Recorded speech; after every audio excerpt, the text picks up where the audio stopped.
Assalamu alaikum everyone. So in this video we are going to start immunology and the book we are going to follow is Excel. ठीक है. अच्छा, सबसे पहले हमारे पास definition आ जाती है इम्यूनोलॉजी की. ठीक है. इम्यूनोलॉजी देखो, the study of the immune system is known as immunology. ठीक है. लेकिन बेसिकली आप इम्यून सिस्टम में क्या पढ़ते हो? एक तो बॉडी डिफेंस सिस्टम मैकेनिज्म पढ़ते हो, ठीक है, और एक इन्वेडिंग एंटीजन के बारे में पढ़ते हो. ठीक है. इसमें दो चीज़ों के बारे में हमने पढ़ना है. ठीक है. एक तो defence mechanism of the body के बारे में पढ़ा है और एक इन्वेडिंग एंटीजन के बारे में पढ़ा है. ठीक है. Now we come to the uses of the immunology. मतलब हमारा कम्युनिटी मेडिसिन में इम्यूनोलॉजी हम लोग पढ़ते क्यों हैं, क्यों क्या यूजेस हैं. ठीक है. सबसे पहले इससे हमें पता लगता है फॉरकास्टिंग एपिडेमिक के बारे में. ठीक है. किसी एरिया में कौन सी डिजीज़ बहुत एक्सेसिव अमाउंट में फैली हुई है. इसके अलावा इम्यूनाइजेशन प्रोग्राम्स के बारे में पता लगता है. Hyper sensitivity and adverse effect of the vaccinations के बारे में पता लगता है. इसके अलावा हमें कैरियर स्टेट्स के बारे में पता लगता है. And then we is also help us finding the serological diagnosis and blood grouping. ठीक है. अच्छा, now we come to the immunity. Immunity is a defence mechanism against the foreign antigen और it could be self antigen as well. So this is the immunity. ठीक है. Mainly the defence mechanism. Now we come to the immunity की classification. ठीक है. Classification ये मैं जल्दी इसलिए कर रहा हूँ क्योंकि हम लोगों ने ये पैथोलॉजी में ऑलरेडी किया हुआ है. ठीक है. लेकिन जो मेन चीज़ें हैं वो प्रॉपर एक्सप्लेन होंगी. ठीक है. देखो, फिर आते हैं हम इम्यूनिटी के टाइप्स पे. हमारे पास इनेट इम्यूनिटी होती है, एक्वायर्ड इम्यूनिटी होती है. इनेट इम्यूनिटी वो इम्यूनिटी होती है जो ऑलरेडी बॉडी में प्रेजेंट होती है. It does not need exposure of the antigen in the body. ठीक है. जो बच्चा पैदा होता है तो उसकी बॉडी में ऑलरेडी होती है. जैसे कि बॉडी में हमारे पास होते हैं नेचुरल किलर सेल्स. इसके अलावा WBCs, ये जो म्यूकस मेम्ब्रेन होती है डिफरेंट बॉडी के वो स्ट्रक्चर्स की. ठीक है. स्किन और म्यूकस मेम्ब्रेन हो गई. ठीक है. इसके अलावा हमारे पास ये जो स्टमक में HCl होता है. ठीक है. ये सारा हमारे पास इनेट इम्यूनिटी है. It does not need exposure of the antigen. ठीक है. अच्छा, फिर इसके बाद हम आते हैं एक्वायर्ड इम्यूनिटी पे. Acquired immunity is immunity which mainly develop after exposure of the antigen. ठीक है. And now the exposure could be like इसके दो टाइप्स हैं, उसको हम डिस्कस कर लेंगे प्रॉपर्ली. ठीक है. एक एक्टिव इम्यूनिटी होती है और एक इसमें पैसिव इम्यूनिटी होती है. Active immunity is basically develop either after giving the vaccination or either after exposure of the infectious disease or infectious organism. ठीक है. नाउ द एक्टिव इम्यूनिटी में हमारे पास दो टाइप्स होती हैं, एक नेचुरली, बाय नेचुरली और एक बाय एक्वायर्ड. ठीक है.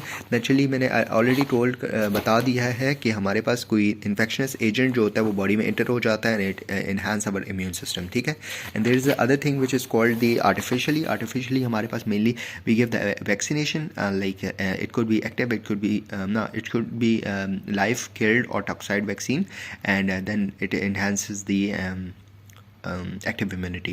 Now we come to the passive immunity. Passive immunity is basically generated by giving the antibodies from the outside the body. Now it could be natural or it could be artificial. ठीक है. Natural में हमारे पास basically जब mother की placenta से antibodies transfer होती हैं which is the IgG. ठीक है. इसके अलावा मदर के जो कोलेस्ट्रॉल मिल्क होता है उससे हमारे पास एंटीबॉडीज ट्रांसफ़र होती हैं बच्चे में which is IgA. ठीक है. एक्वायर्ड में हमारे पास जो है आर्टिफिशियल में हमारे पास जो है वो आ जाती हैं एंटीबॉडीज़ या इम्यूनोग्लोबुलिन्स या एंटीसीरस. ठीक है. इम्यूनोग्लोबुलिन्स और एंटीसीरस का डिफरेंस भी बता दूंगा. ठीक है. देखो, इम्यूनोग्लोबुलिन्स जो होते हैं ना, ये हमारे पास वो एंटीबॉडीज़ होती हैं जो हम एक ह्यूमन से कलेक्ट करके दूसरे ह्यूमन में डालते हैं. ठीक है. एक्टिवेटेड एंटीबॉडीज़ होती हैं. ठीक है.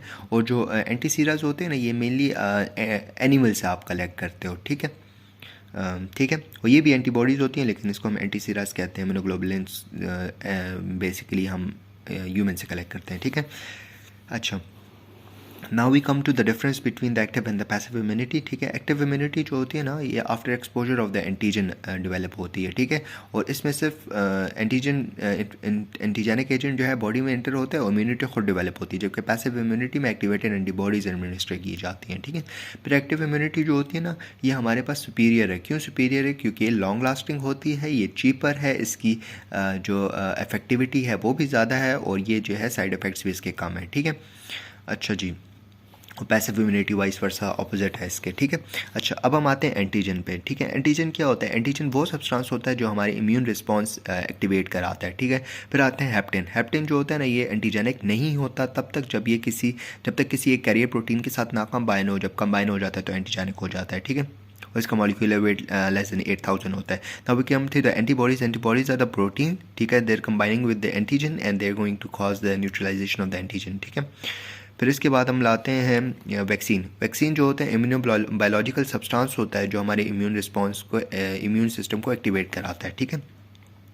अब आते हैं वैक्सीनेशन। वैक्सीनेशन जो है ना, ये हमारे पास the process of administration of vaccine is known as vaccination, ठीक है।